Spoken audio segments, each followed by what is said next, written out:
రామ్ గోపాల్ వర్మ గారి వ్యూహం part 1 movie వాళ్ళ థియేటర్స్ లో రిలీజ్ అవ్వాలి. కానీ తెలుగుదేశం పార్టీ నుంచి నారా లోకేష్ గారు ఈ మూవీని రిలీజ్ ఆపాలంటూ కోర్టులో కేసేశారనమాట. అది కూడా తెలంగాణ హైకోర్టులో. ఈ వ్యూహం సినిమా టీడీపీ అధినేత చంద్రబాబు నాయుడు గారి మీద వ్యతిరేకంగా ఉందని, ఆయన డిఫేమ్ చేసినట్టు మూవీ తీశారని తెలంగాణ హైకోర్టులో వేసిన పిటిషన్ ని ఆ కోర్టు జడ్జ్ జస్టిస్ నందా గారి కేసు పరిశీలన చేసి ప్రస్తుతానికి జనవరి 11 వరకు ఈ మూవీ రిలీజ్ చేయకూడదని స్టే విధించారనమాట. అందువల్ల మీలో ఎవరైనా ఆర్జీ గారు ఫ్యాన్స్ ఉండి ఈ మూవీ చూడాలనుకుంటే ఇది ఒక బ్యాడ్ న్యూస్ అని చెప్పాలి. పైగా ఈ మూవీ సెకండ్ పార్ట్ ఏమో ఫిబ్రవరిలో, ఫస్ట్ పార్ట్ ఏమో ఇవాళ రిలీజ్ పెట్టుకున్నారు. ఇవాళ రిలీజ్ అవ్వాల్సిన సినిమానే జనవరి 11 తర్వాత వాయిదా పడిందంటే ఇంకా సెకండ్ పార్ట్ ఇప్పుడు రిలీజ్ అవుతుందో ఎవరికి తెలీదు. మొత్తానికి సినిమా చూడాలనుకున్న ఫ్యాన్స్ కి నిరాశ, అలాగే ఈ మూవీని ఆపాలనుకున్న వాళ్ళందరికీ హ్యాపీనెస్ కలిగింది అనుకుంటున్నాను.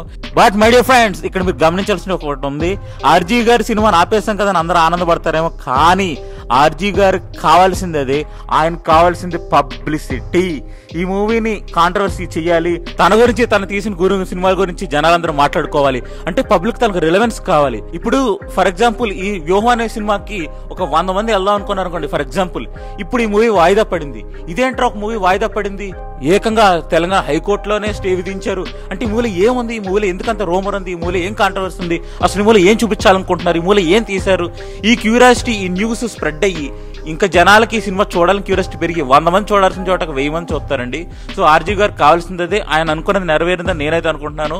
మరి మీకేమనిపించింది కింద కామెంట్స్ లో తెలియజేయండి ఫ్రెండ్స్. ఈ 2023లో మనం చూసిన మూవీస్ లో అండర్ రేటెడ్ ఏంటి, ఏ మూవీస్ లో యాక్టర్స్ గ్రేట్ పెర్ఫార్మెన్స్ ఇచ్చారు, ఏ మూవీస్ మనం అనుకున్నంత బాగా ఆకట్టుకోలేదు, అలాగే మనం క్యాస్ట్ అండ్ క్రూకి మొత్తం అవార్డ్స్ ఇచ్చుకుందాం అండి మన హిట్ ఫట్ ఛానల్లో. సో స్టే ట్యూన్డ్, అవన్నీ వీడియోస్ అన్ని మన ముందుకు వస్తాయి. ఇలాగే మరిన్ని రివ్యూస్ కోసం, మూవీ టాపిక్స్ కోసం అండ్ మంచి మంచి టాపిక్స్ కోసం మన హిట్ ఫట్ ఛానల్ సబ్స్క్రైబ్ చేయండి అండ్ సపోర్ట్ చేయండి ఫ్రెండ్స్.